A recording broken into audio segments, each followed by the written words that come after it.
يا مستر هتعمل ايه في المراجعة؟ يا دكتور انا سبت الدرس ومعتمد على ربنا ثم عليك، ها هتراجع ازاي؟ هلحق؟ لو بدأت دلوقتي هقدر اجيب درجة كويسة في الانجليش؟ انا خلاص حاسس ان اللي ذاكر ذاكر. انا بفكر اقسم واسيب الانجليش، وغيرها من الاسئلة بتوصلني كل يوم كذا مرة. كل ده هجاوب عليه ان شاء الله في الفيديو ده، وهقول لكم خطة المراجعة. معاكم جون صبحي من قناة دكتور جون. اولا وقبل اي حاجة، بالنسبة لليوتيوب احب اقول ان البراكتس هيرجع تاني زي ما كان. هو كان توقف لفترة من الوقت غصب عني، سامحوني، بس ان شاء الله هيرجع تاني يوميا زي ما كان. ثانيا المراجعة، مبدئيا عايزك تسد ودانك عن اي حد يقول خلاص اللي ذاكر ذاكر، خلاص مفيش وقت. لا، في وقت ووقت كتير. احنا في اول 4، يعني قدامنا 4 كله و5 كله، دول شهرين. الشهرين دول بيقوموا بلاد، مش هيظبطوا مادة ولا مادتين واقعين فيهم. بس اهم حاجة في الشهرين دول انك تنظم وقتك وتشتغل صح. ندخل في المفيد. طبعا احنا شبعنا شرح في القواعد، والحمد لله ربنا قدرنا وقدرنا نشرح ال 18 يونت، وكمان حلينا عليهم هنا في القناة. لو فايتك حاجة فيهم او فيهم حاجة مهزوزة، هتلاقي البلاي ليست ظهرت في الكارد فوق. ادخل وشوف القاعدة اللي مش ثابتة معاك وثبتها، وكمان لو عايز تشوف التمارين اللي عليها هتلاقيها بعدها في الليست على طول. دلوقتي وقت المراجعة والحل، وخليك متأكد ان الحل الكتير هو اللي بيثبت اي معلومة. كل ما تحل اكتر كل ما هتقابل افكار جديدة، وكل ما فرصة انك تتفاجئ بفكرة جديدة في الامتحان هتبقى اقل واقل. انا شخصيا عمري ما هنسى الفترة دي لما كنت في ثانوي زيكم. انا كنت تايه في بعض المواد برضو، ما اتظبطتش معايا غير بالحل، بس بالحل الكتير. ومش بس اتظبطت الحمد لله واتقفلت وجبت مجموع كويس. طيب تعالوا نشوف مع بعض شكل الامتحان بتاعنا. اول سؤال في الامتحان هو الاختياري، عبارة عن 30 جملة اختياري ب 15 درجة. بيسأل او بيختبرنا في الجرامر وفي الفوكاب بتاعة ال 18 يونت. تمام. السؤال اللي بعد كده هو سؤال القطعة، وده عليه 10 درجات. بعد كده بيجي سؤال الديالوج عليه 6 درجات، وسؤال الباراجراف او الايميل عليه 7 درجات، وسؤال الترجمة into Arabic و into English، ودول عليهم 5 درجات هما الاتنين. كل الشوية الاخرانيين دول هما السكيلز دي معتمدة اولا واخيرا على التدريب الكتير. واخيرا سؤال القصة، وده عليه 7 درجات.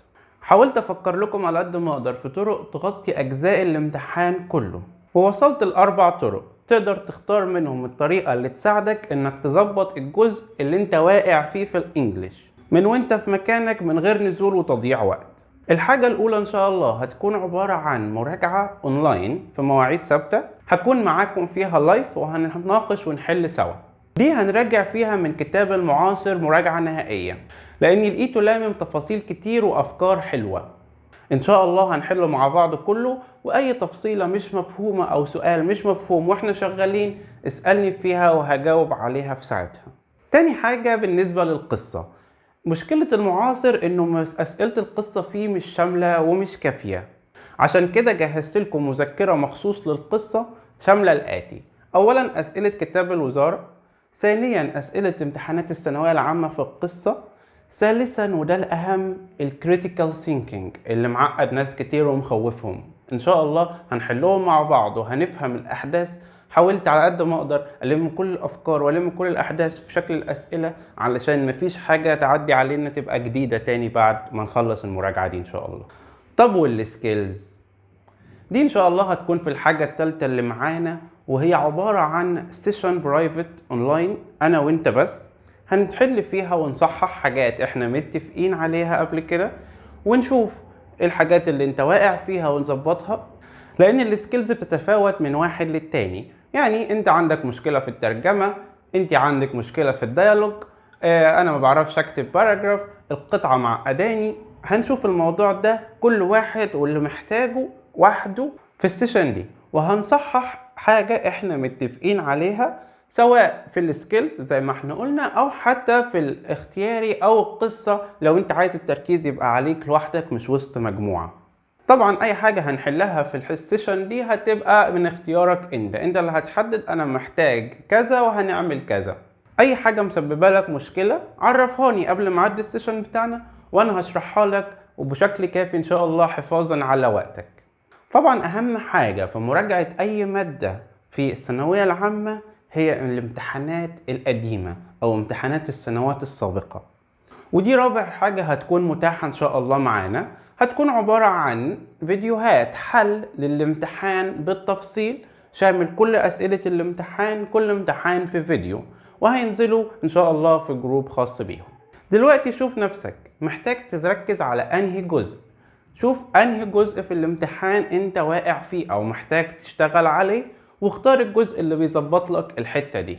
لو انت مثلا واقع في السكيلز محتاج تصحيح وتدريب، لو انت مثلا ما بتعرفش تجاوب اسئلة القصة او مش بتفهم هي عايزة ايه، وهكذا. كل واحد حسب احتياجه. كل ده ان شاء الله هيكون متاح من يوم السبت اللي جاي 6/4. شوف الطريقة اللي تناسبك وتواصل معايا على الفيسبوك او الواتساب، اللينك والرقم التليفون في الديسكريبشن تحت عشان تعرف باقي التفاصيل. واخيرا برجع واقول الديلي براكتس بتاعنا مستمر زي ما هو لحد ليلة الامتحان معاكم ان شاء الله، وبالتوفيق لكم في الانجليش وفي باقي المواد.